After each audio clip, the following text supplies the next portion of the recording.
ఓం శ్రీ రామచంద్ర పరబ్రహ్మణే నమః. భగవద్బంధువులందరకు హృదయపూర్వక నమస్కారాలు. ఓం శ్రీ రామచంద్ర పరబ్రహ్మణే నమః. ఆపదామపహర్తారం దాతారం సర్వసంపదాం లోకాభిరామం శ్రీరామం భూయో భూయో నమామ్యహం. ఓం శ్రీ రామచంద్ర పరబ్రహ్మణే నమః. శ్రీ వాల్మీకి రామాయణం అయోధ్యాకాండం 113వ సర్గ యందలి గల 1వ శ్లోకం నుంచి 24వ శ్లోకం వరకు గల అన్ని శ్లోకముల యొక్క వచన భావ సారాన్ని భరతుడు భరద్వాజుని కలుసుకుని అయోధ్యకు మరలి వచ్చుట అనే కథగా వింటారు. పిమ్మట శత్రుఘ్న సహితుడైన భరతుడు రాముని పాదుకలను శిరస్సుపై ఉంచుకుని సంతోషిస్తూ రథమును ఎక్కాడు.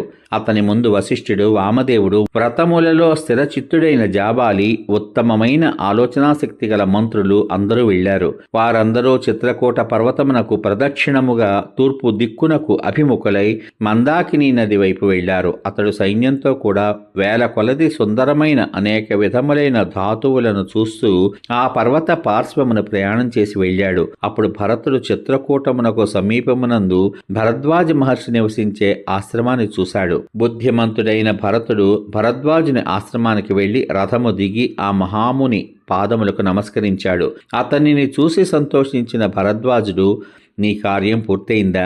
రాముని కలిశావా అని అడిగాడు. ధీమంతుడైన భరద్వాజుని మాటలు విని సోదరులపై ప్రేమగల భరతుడు అతనితో ఈ విధంగా పలికాడు. దృఢమైన పరాక్రమం గల ఆ రాముని గురువైన వశిష్ఠుడు నేను ప్రార్థింపగా అతడు సంతోషించి వశిష్ఠునితో ఈ విధంగా చెప్పాడు.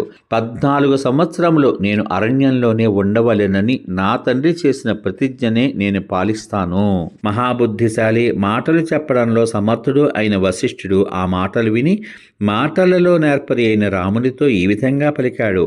గొప్ప బుద్ధి కలవో రామ, నీవు బంగారం చేత అలంకరింపబడిన నీ పాదుకలను సంతోషపూర్వకంగా ఇమ్ము. అవి అయోధ్యా నగరంలో ప్రజల యోగక్షేమములను సమకూర్చును. వశిష్ఠుని మాటలు విని రాముడు తూర్పు దిక్కుకు తిరిగి ఈ పాదుకలు తొడుక్కుని రాజ్యము నడపడానికై వీటిని నాకు ఇచ్చాడు.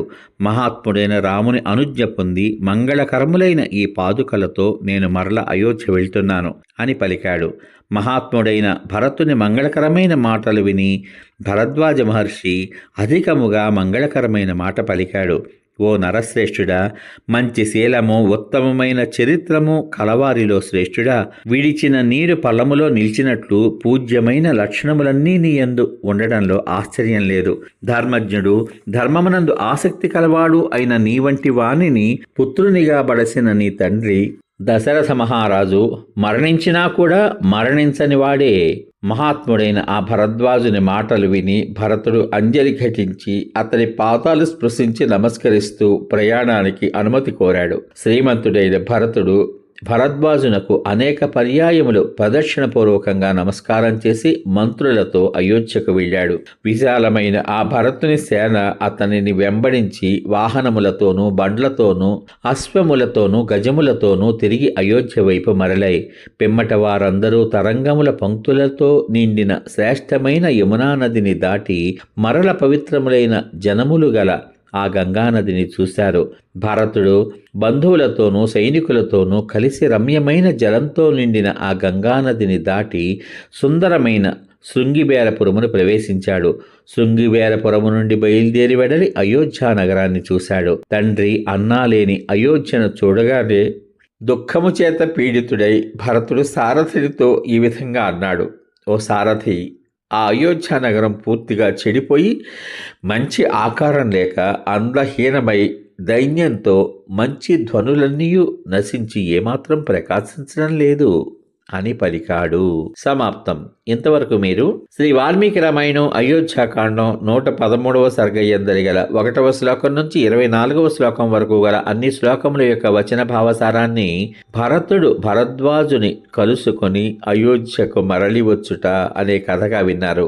రేపటి భాగంలో శ్రీ వాల్మీకి రామాయణం అయోధ్యాకాండం 114వ సర్గ యందలి గల 1వ శ్లోకం నుంచి 31వ శ్లోకం వరకు గల అన్ని శ్లోకముల యొక్క వచన భావసారాన్ని కానీ భరతుడు అయోధ్య దురవస్థను చూచుట, అంతఃపురమున ప్రవేశించి దుఃఖితుడవుట అనే కథగా వింటారు. ఓం శ్రీ రామచంద్ర పరబ్రహ్మణే నమః. శ్రీరామ రామ రామేతి రమే రామే మనోరమే సహస్రనామ తత్తుల్యం రామనామ వరాననే.